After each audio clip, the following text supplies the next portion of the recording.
There's a story from 2012, I think, but I only recently stumbled on it online, about a woman who was on a tour bus in Iceland.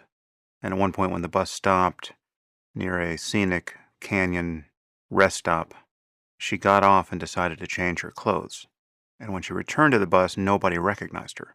So when it came time to leave, many people grew concerned that the woman in her original likeness was missing. And they told the driver that an Asian woman in dark clothes had not yet returned to the bus. And apparently the woman in question didn't recognize this description of herself. And so she too became concerned about the missing traveler. And a search party was quickly formed, and she joined it. And the search apparently went on all day and into the night. And the police were notified, and the Coast Guard was notified too. And they even readied a helicopter for use in the morning. And it wasn't until 3 a.m. that the woman finally realized that she was the missing person. And of course, the search was called off. Now, this is obviously a quite crazy and comical situation, but we're actually in a similar position with respect to our own minds. Because we spend our lives seeking, and the goal of our search is poorly defined. We get inducted into a search by our culture, by the expectations that others place on us, and which we learn to place on ourselves. And we learn that there are things we want out of life, largely because others want them. We want to succeed in various ways, rather than fail. And we need to acquire skills to do this. And we want all the social advantages that come with success. We want others to respect us. Why we want this is never really inspected. It goes without saying. This is something we crave. Of course, various sources of danger and disappointment seem to lurk everywhere. And however much we succeed, things naturally fall apart. Everything needs to be shored up against the forces of entropy. And the landscape continues to shift. Expectations change. Culture's like a vast tide that keeps sweeping everything out toward a horizon that we can't clearly see. I mean, where is all this going? What will life be like in 10 years? Think of everything that captures your attention. The things you buy or wish you could buy. How you dress and all the preferences that are enshrined there in your closet. Your exercise routine. Your relationship to sleep. Your diet. Consider all your efforts to improve these things, or to maintain them, or to reconsider them. And of course, all the while you hope to have whatever fun you can have while making these efforts, right? To entertain yourself socially, or binge watch the latest series on Netflix. You're continually in motion. As a matter of attention, it's just one damn thing after the next. And then occasionally something big happens. Somebody close to you dies, say. And you have a moment to reflect on the whole spectacle of what is otherwise normal. And you might think, what is the point of all of this? What am I up to, really? Now, I'm not saying the details of life don't matter. It's not that fun doesn't matter, or work, or money, or clothing. There are countless transitory sources of satisfaction. And if we have our priorities straight, these are ranked in a hierarchy of sorts, at least implicitly. And we spend our time and attention in ways that are proportionate to what we actually value. Now, we might be lying to ourselves about what our hierarchy actually is. For instance, I might believe that my kids are the most important thing in the world to me. But if that's true, they should get more of my time and attention than my following college football does.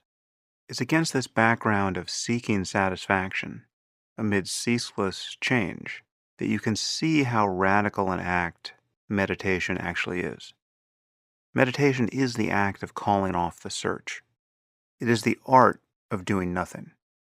But we should be clear about what it means to do nothing, because it actually matters what sort of nothing one is doing.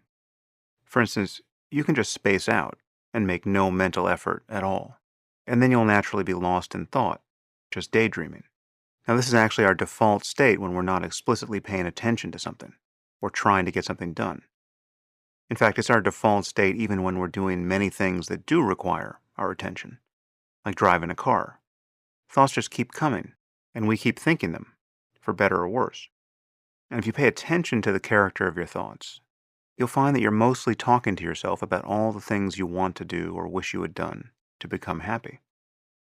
You're continuously narrating the search. So that's not quite the doing nothing we're after. When one first begins to meditate, the practice seems like it requires effort. It doesn't seem like you're doing nothing. You're actually struggling to pay attention to the breath, for instance, or to other sensations in your body, or to sounds, or even to thoughts themselves. And the struggle is to sustain one's mindfulness for any significant amount of time without being lost in thought. And it's true, this apparent struggle continues for quite some time. But once you know how to meditate, you discover that real mindfulness is free of effort. It too simply appears, like anything else. The clouds part all on their own, and you just notice the next thing you notice. And you can even try to practice this way from the beginning, and rather than strategically pay attention to an object of meditation, like the breath, you can practice what's often called choiceless awareness, where you just notice whatever you notice, without making an effort to stay focused on any specific object. But this isn't quite doing nothing either. There's still this fluctuation, this feeling of being lost and found, this game of cat and mouse with attention. And there can still be this subtle or not so subtle sense of seeking to get somewhere, and the sense that there's a self that is doing the seeking. The only way of truly doing nothing is to recognize how consciousness always already is. Open, unobstructed, effortlessly aware of its apparent changes. You have to recognize what you would otherwise seek, the very context of any effort you could make to pay attention. You have to turn about and realize that nothing is or can be lost. Think of that woman on the bus, the moment before she realized that she was the object of the search. She's looking for a lost tourist. And think of that next moment when she suddenly realizes that she is the one who has been presumed lost. Now, is it accurate to say that she has now found herself? Was the search ever fulfilled?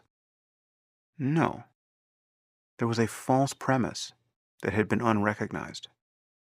Just think of how the sense of seeking evaporated in her case. The recognition of consciousness reveals that the contents of consciousness are beside the point. And all seeking is an effort to improve or to maintain or to otherwise modify the contents of consciousness. So the freedom that you find in meditation is not a change in experience, really. It's the recognition of the context of experience itself. You simply need to drop back and recognize the condition in which everything is already appearing.